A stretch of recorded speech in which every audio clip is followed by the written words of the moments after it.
Assalamualaikum warahmatullahi wabarakatuh. Salam, Om Swastiastu, Namo Buddhaya, salam kebajikan, salam sejahtera untuk kita semua. Kami dari kelompok 5 Basis Data selaku developer dari aplikasi Kelas Easy atau aplikasi manajemen kelas. Hari ini kita akan menjelaskan apa aja sih yang ada di dalam database manajemen kelas yang kita pakai di aplikasi Kelas Easy. Oke, langsung saja. Sebelumnya, tentu saja saya tidak sendirian, dibersamai oleh dua rekan saya. Yang pertama saya sendiri, Bagus Wijaya Putra. Lalu rekan saya Bakti Rahim Rusendayanti, juga Felicia Kamilatur Rosyida. Oke, yang pertama adalah normalisasi. Jadi di Unormalized Form atau UNF, seluruh data dalam database manajemen kelas masih berupa data mentah yang belum memiliki struktur tabel yang jelas. Semua informasi dari berbagai entitas seperti siswa, kelas, nilai, absensi, inventaris, dan jadwal masih tercampur dalam satu kumpulan data besar. Pada tahap ini, satu baris data dapat berisi banyak informasi sekaligus. Misalnya, satu siswa memiliki lebih dari satu nilai, lebih dari satu riwayat, absensi, serta inventaris dan jadwal juga yang bercampur dalam satu struktur. Hal ini menyebabkan data tidak konsisten dan sulit dikelola karena tidak ada pemisah antar entitas. Tabel 1NF. Ada beberapa tabel, yakni yang pertama adalah tabel siswa yang berisi ID siswa, NIS, nama siswa, jenis kelamin, alamat, nama orang tua, dan ID kelas. Ada tabel kelas yang berisi ID kelas, nama kelas, wali kelas, dan tahun ajaran. Ada tabel guru yang berisi ID guru, nama guru, dan jabatan guru. Tabel mata pelajaran yang berisi ID mapel, nama mapel, dan guru pengajar. Tabel nilai yang berisi ID nilai, ID siswa, ID mapel, dan nilai. Tabel absensi yang berisi ID absensi, ID siswa, dan status. Tabel jadwal piket yang berisi ID piket dan hari piket. Tabel inventaris yang berisi ID inventaris, ID kelas, nama barang, jumlah, kondisi, lokasi, harga beli, dan keterangan. Lalu yang terakhir ada tabel jadwal mapel yang berisi ID jadwal, ID kelas, jam, dan mapel. Pada tahap 1NF, data mulai disusun sehingga setiap kolom berisi nilai tunggal atomik dan tidak ada data yang berulang dalam satu kolom. Pada tahap ini, data dipecah menjadi beberapa tabel sesuai entitas seperti siswa, kelas, guru, nilai, absensi, inventaris, dan jadwal. Setiap tabel memiliki struktur yang seragam dan lebih mudah untuk dipahami. Tabel 2NF ada beberapa tabel, yakni ada tabel kelas yang berisi ID kelas dan nama kelas, tabel mata pelajaran yang berisi ID mapel, nama mapel, ID guru wali, dan tahun pelajaran. Lalu ada tabel nilai yang berisi ID nilai, ID siswa, ID mapel, dan nilai. 2NF memastikan bahwa setiap atribut dalam tabel bergantung sepenuhnya pada primary key. Mayoritas tabel dalam database ini sudah memenuhi 2NF karena menggunakan primary key tunggal. Perbaikan kecil hanya dilakukan pada tabel mata pelajaran dengan mengganti atribut guru pengajar menjadi ID guru agar tidak terjadi ketergantungan yang tidak tepat. Tabel 3NF ada beberapa tabel, yakni tabel siswa yang berisi ID siswa, NIS, nama siswa, ID kelas, jenis kelamin, alamat, nomor telepon, tanggal lahir, dan nama orang tua. Tabel kelas yang berisi ID kelas, nama kelas, ID guru wali, tahun ajaran. Tabel guru yang berisi ID guru, NIP, dan nama. Tabel mata pelajaran berisi ID mapel, ID guru pengajar, nama mapel. Tabel nilai berisi ID nilai, ID siswa, ID kelas, ID mapel, dan nilai. Tabel absensi berisi ID absensi, ID siswa, ID kelas, dan status. Dan yang terakhir ada tabel inventaris, yaitu yang berisi ID inventaris, ID kelas, nama barang, jumlah, kondisi, harga beli, dan keterangan. Tahap 3NF bertujuan menghilangkan ketergantungan antar atribut non-key. Dalam database ini, contoh perbaikannya adalah memisahkan atribut jabatan dari tabel guru. menjadi tabel jabatan tersendiri agar tidak terjadi redundansi. Setelah perbaikan ini, seluruh tabel telah memiliki DNF dengan lebih konsisten. Oke, kita masuk di ERD, yakni Entity Relationship Diagram. Dalam sistem informasi manajemen kelas, setiap entitas saling berhubungan untuk membentuk alur data yang terstruktur. Hubungan antar entitas ini menunjukkan bagaimana data saling terhubung, siapa yang menghasilkan data, serta bagaimana informasi tersebut digunakan dalam proses akademik. Nah, yang pertama ada hubungan siswa dan kelas, yakni koordinatisnya adalah one to many, karena satu kelas dapat memiliki banyak siswa, tetapi satu siswa hanya berada pada satu kelas. Yang kedua, siswa dan nilai, yakni dengan koordinatas siswa one to many, karena satu siswa dapat memiliki banyak nilai dari berbagai mata pelajaran. Yang ketiga, yakni kelas dengan nilai, dengan koordinatas one to many, karena satu kelas dapat memiliki banyak data nilai untuk siswa di dalamnya. Yang keempat, siswa dengan absensi, dengan koordinatas one to many, karena satu siswa memiliki absensi berdasarkan hari atau pertemuan. Jadi satu siswa memiliki banyak catatan absensi. Yang kelima ada kelas dengan inventaris, yang mana adalah koordinatas one to many, karena satu kelas dapat memiliki banyak item inventaris. Yang keenam, kelas dengan jadwal mapel, dengan koordinatas one to many, karena satu kelas memiliki banyak jadwal pelajaran untuk satu minggu. Yang ketujuh ada kelas dengan jadwal piket, yang merupakan juga koordinatas one to many, karena satu kelas memiliki banyak entry jadwal piket baik harian atau mingguan. Yang kedelapan, kelas dengan pengurus kelas, juga koordinatas one to many, karena satu kelas memiliki banyak pengurus seperti ketua, wakil, sekretaris, bendahara, dan lain sebagainya. Yang kesembilan, guru dengan mata pelajaran, dengan koordinatas one to many, karena satu guru dapat mengajar lebih dari satu mata pelajaran. Baik, selanjutnya akan dilanjutkan oleh rekan saya, Bakti Rislin Dayanti. Dipersilahkan. Terima kasih atas waktunya. Selanjutnya masuk ke CDM atau Conceptual Data Model. Conceptual Data Model adalah model yang menggambarkan hubungan antara entitas pada tingkat konsep tanpa menampilkan detail teknis seperti tipe data atau struktur tabel. Pada sistem manajemen kelas, CDM menunjukkan entitas utama seperti siswa, kelas, guru, mata pelajaran, nilai, absensi, inventaris, dan jadwal beserta hubungan-hubungan konsep seperti memiliki, mengajar, dan menerima. CDM dalam gambar tersebut yang ada di samping menjelaskan sistem manajemen kelas dengan menunjukkan entitas intinya yaitu siswa, guru, kelas, mata pelajaran, jadwal, absensi, dan inventaris. Atribut utama setiap entitas, hubungan antar entitasnya seperti siswa masuk ke kelas, guru mengajar mata pelajaran, kelas memiliki jadwal mata pelajaran diajarkan di kelas tertentu. CDM ini digunakan agar pengembang dan analis memahami konsep data sebelum masuk ke tahap desain, yaitu tahap desain database fisik seperti PDM. Selanjutnya, PDM atau Physical Data Model. Physical Data Model adalah model yang menggambarkan struktur database secara fisik sesuai implementasi di MySQL. PDM menampilkan detail seperti nama tabel, primary key, foreign key, tipe data, dan hubungan antar tabel.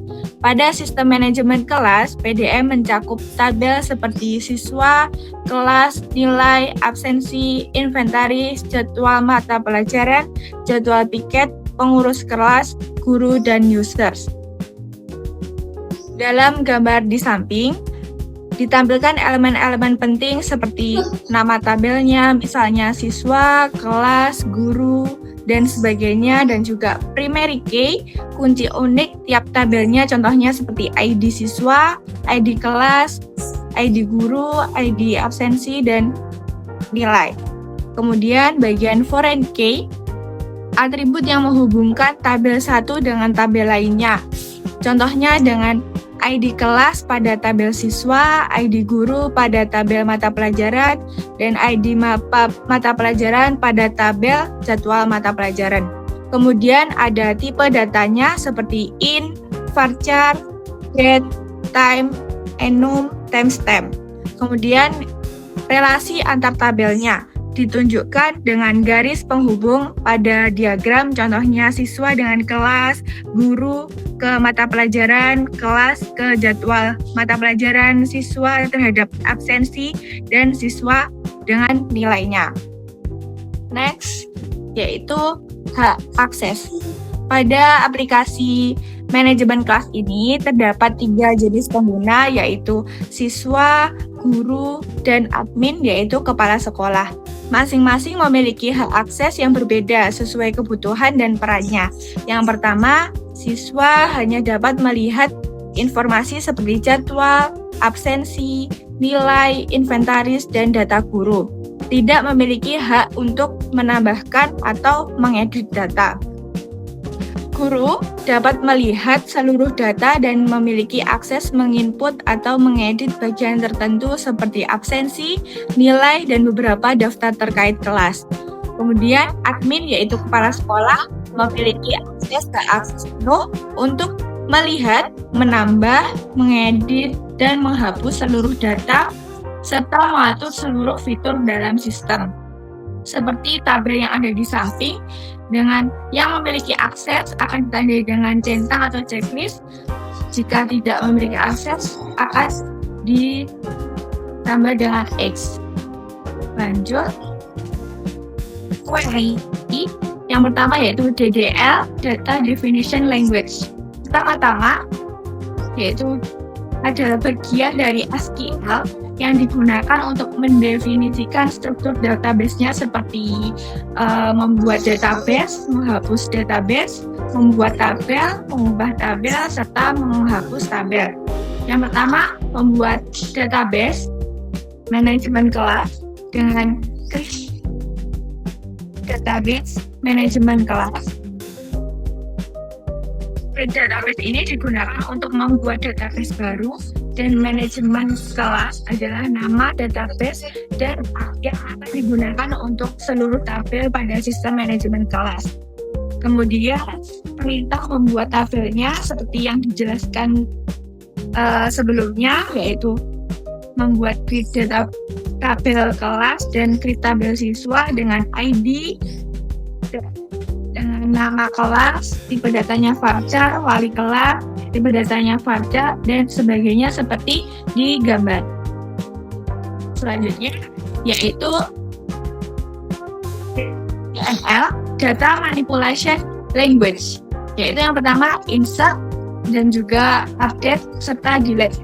Insert ini dengan memasukkan siswa, yaitu ada NIS, nama siswa, jenis kelamin, alamat, nomor telepon, tanggal lahir, nama orang tua, ID kelas, kemudian langsung dimasukkan pada values-nya. Jika ingin update, dengan menambahkan update siswa, set alamat, contohnya Jalan Merdeka Baru nomor 10, dengan ID siswa 1.